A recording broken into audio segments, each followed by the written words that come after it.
Good morning, everybody. I'm just going to take a quick opportunity to video in the garden before the rain comes down again. There's a short stop. I have got the microphone on today, so let's hope that there's no interference from both cars and people. And hang on, the dog too. So I've been really busy out in the front yesterday. It took a couple of hours. Well, it didn't actually take a couple of hours. Well, 2 to 3 at the most, because I was busy doing some chop and drop in. Clearing out some of the weeds. Not clearing out, but as I said, chopping and dropping. Only the roots of the rose bay willow did I get rid of, because if you chop and drop with rose bay willow and the roots are covered up, they will just grow again. So the leaves were used to mulch and the roots chucked out. But as you can see, there is a lot of flowering going on right now. The red hot pokers have got some flower spikes coming up. The valerian, the herb valerian, that is starting to flower now. I thinned out the rhubarb a little. It was looking some of the leaves were looking a bit yellow and gone past their best. I have put in a borage plant there and a broccoli plant there. As you can see, there's a few other things gone in. I've mixed in flowers and vegetables. It's the polyculture bit that helps to protect them a bit more and strengthen them sometimes.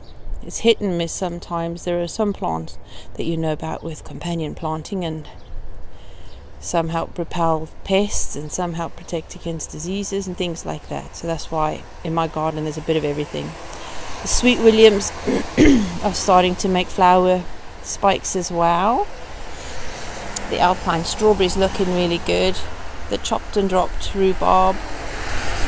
The honeyberry, just look at the colour of those stems, absolutely gorgeous. So even if I never really get any berries off it, the colour of those stems are just worth it. So amazing. The ground cover strawberries are looking healthy and starting to spread. The lavender's a little bit weedy there because of all the rose bay willow that was all around there. But hopefully as, they get a bit more light and air, they get stronger. That lavender about to make flowers too. The foxgloves. I love the foxgloves. Absolutely love them. The chive flowers. This is the biggest chive plant I have ever had. It likes growing by the roses. And as you can see, it must be working because there's not many signs of aphids anywhere on my roses, which usually there are. But those chives need to be chopped back now, so we might get another bunch of flowers before the autumn. And look, the roses are starting to open. I'm so happy. Look at that. Isn't that gorgeous? An old rose.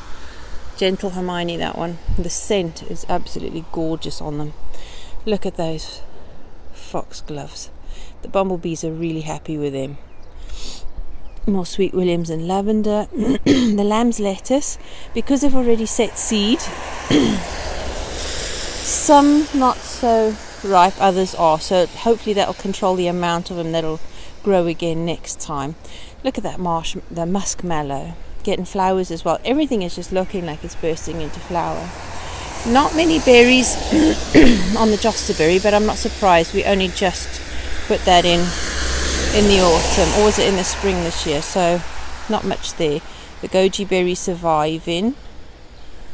The Eleagnus I have earthed up a bit more and put some more compost over the root ball because it was starting to look a bit exposed. Maybe that was why it was a bit nagging. There is the other red hot poker in the back there. That suffered a bit because of the slugs, as you can tell. There's one munching away right there. My daylilies have actually done better this year than ever and not been completely consumed by the slugs. Silly traffic. The what I thought was pak choi, but I think now is choysum, because it doesn't quite. The flowers are really mustardy. I tasted them. Wow, is it mustardy? And the lovely seeds everywhere. So I'll have loads of microgreens. Treat it like salad cress. So yeah, that's what we'll be growing. Lavender there. The sweet williams are starting to flower already in this spot.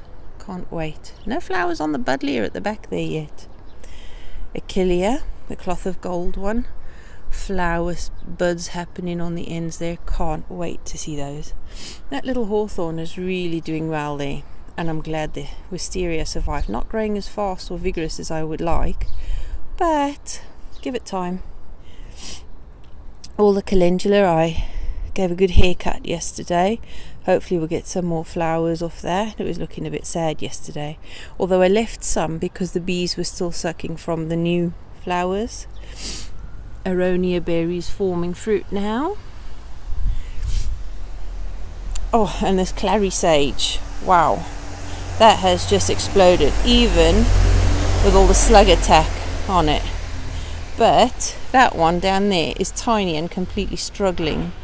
So, yeah, it likes this spot better, even though it's attacked by slugs here. The salad burnet, cucumber flavoured leaves.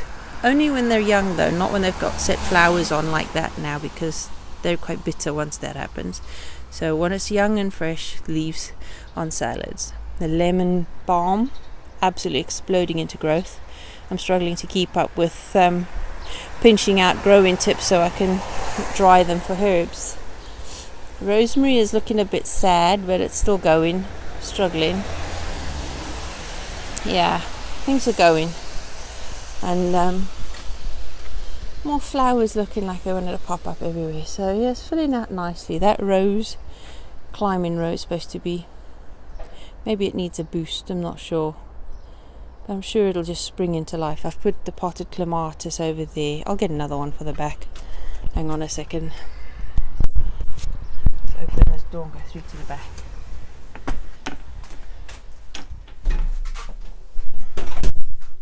I'm not showing you my messy. Well, it's not that much of a mess. Bits to do, but right, back garden.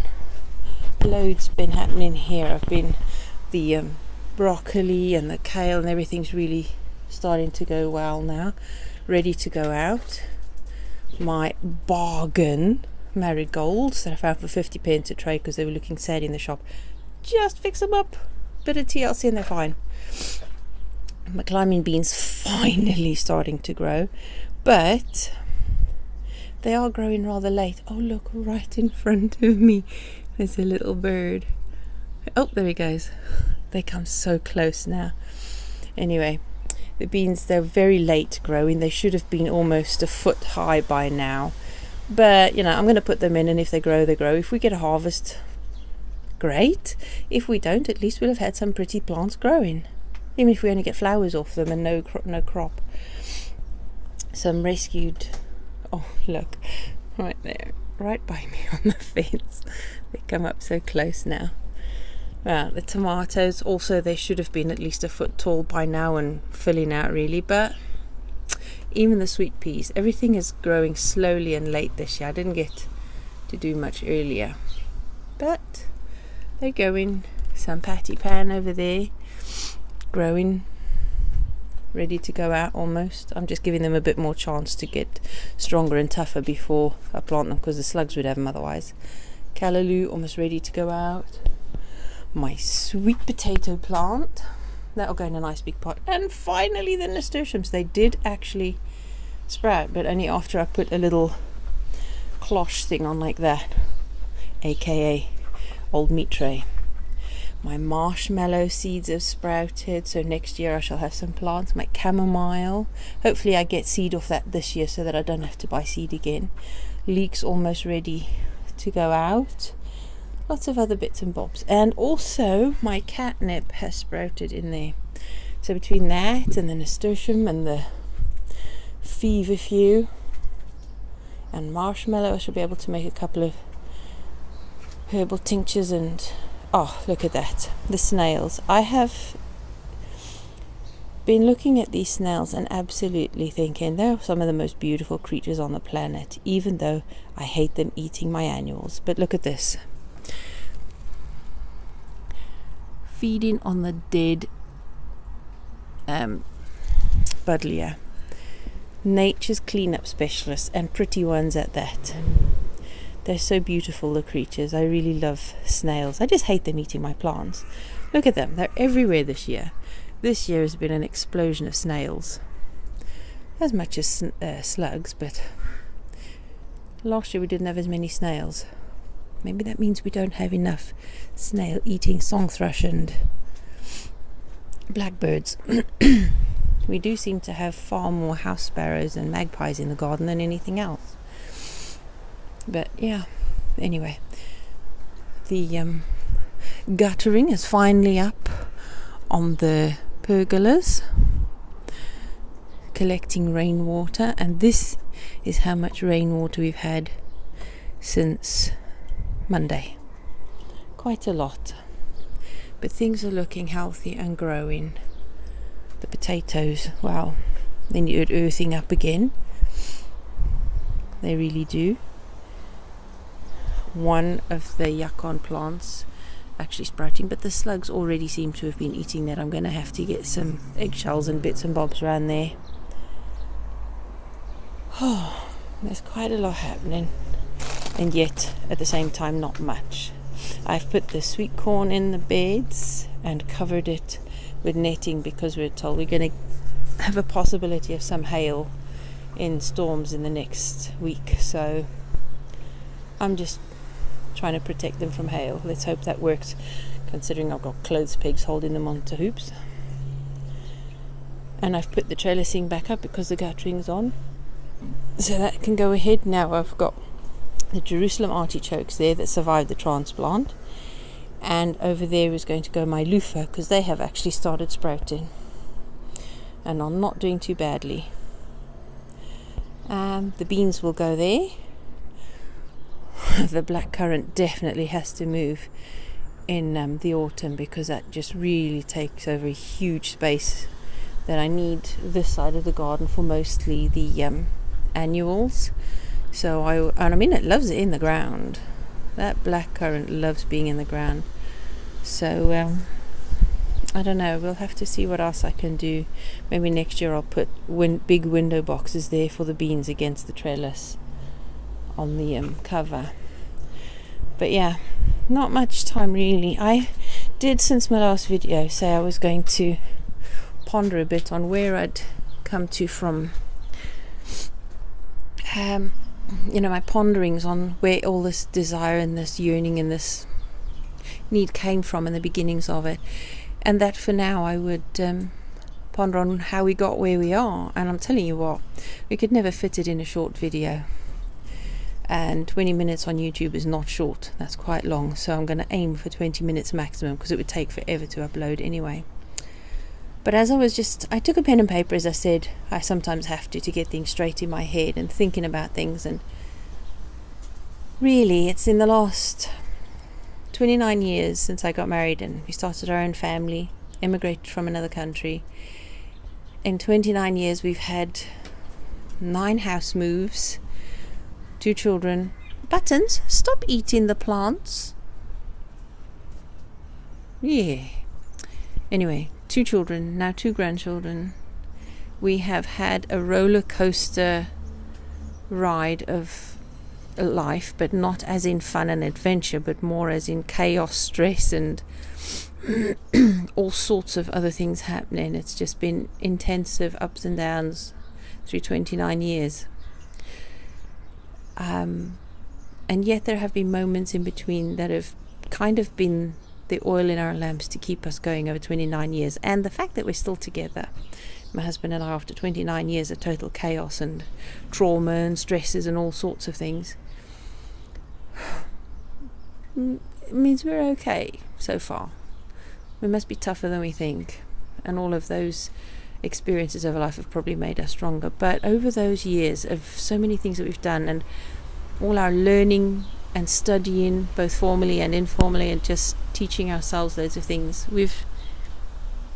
everything has kind of culminated to bring us to this point of where we are now. But for me personally, I think my desires for what I'm trying to do in the garden and in our home is because there's this something in my mind that said, I want to do this because needs must, and there has to be a better way. That's kind of become my motto, if you like. Needs must, and there has to be a better way. Not that I'm complaining about the way it is, because sometimes there has to be a better way. Makes people think that you're never quite satisfied with how things are. But I wouldn't say that. I have a lot of things that I'm truly grateful for and a lot of blessings. But I'm talking specifically, I think, about our self-reliance. In all these years, all our studies, both of the formal and the informal, have been in the aim of becoming more self-reliant, improving our financial situation, escaping the need for social benefits, to be able to provide for ourselves and our family, even though we know that in reality nobody ever has enough. But we just want to be able to reduce our need for money and be able to earn enough so that we could pay our bills, be responsible citizens, and not worry about, getting stuck and getting into debt. So far we've avoided debts where possible, except a couple of times for like studies and things, but we have an overdraft, and to us that is a debt. Most people have loans or credit cards, things like that. That's something we've been avoiding forever because we understand interest, and to us it's like slavery. That's like a ball and chain, and you are enslaved to a system. And I don't want to do that willingly and deliberately. I know that some things we can't avoid due to our situation, but we want to improve it. We want to gain some part of self-reliance. So all of this that I'm doing is part of gaining self-reliance, but it's also motivated by, as I said before, I think, a yearning and a desire for a sanctuary. And I think that comes from the spiritual side of me, needing a place to chill, to feel connected with nature and my creator, and that helps me to feel more able to, if I'm chilled a bit, then I have energy to face whatever the day brings. And I want the same for my family. And we had a barbecue actually on Monday, and for the first time in a very long time, both my children and my daughter's companion and our grandchildren were all here, and it was really nice actually. Slightly chaotic but lovely. We all were together in our garden, and our children were not arguing in our garden. They were enjoying each other's company. They were smiling and happy. So it's already starting to work in that respect.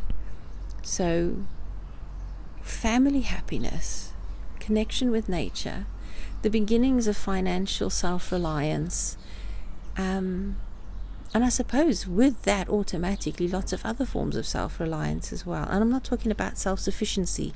That's a selfish and prideful kind of goal, I think. Nobody can truly be self-sufficient, but self-reliance is something we can all do. Something that will take control of our lives and improve it, or reach a goal. What is our goals? And I think that's where I'm at right now. So for the next video I make, this is obviously looking like a bit of a series of 3 or 4 videos. For the next one, I am going to ponder about my goals, the things I want to achieve from this, and how I'm going to think about achieving self-reliance, and how I'm going to do that. That'll take a long time, but there you go. So if one thing is consistent in life, and that is change. So whatever my goals and ambitions are now, and planning ahead, in another year's time, 2 years, 10 years, it might change. But for now, I am setting a direction, and we'll see where that journey takes me. So here's hoping you work out your own journeys, and wishing you success on your journeys too. Until next time, have a lovely day. Bye-bye.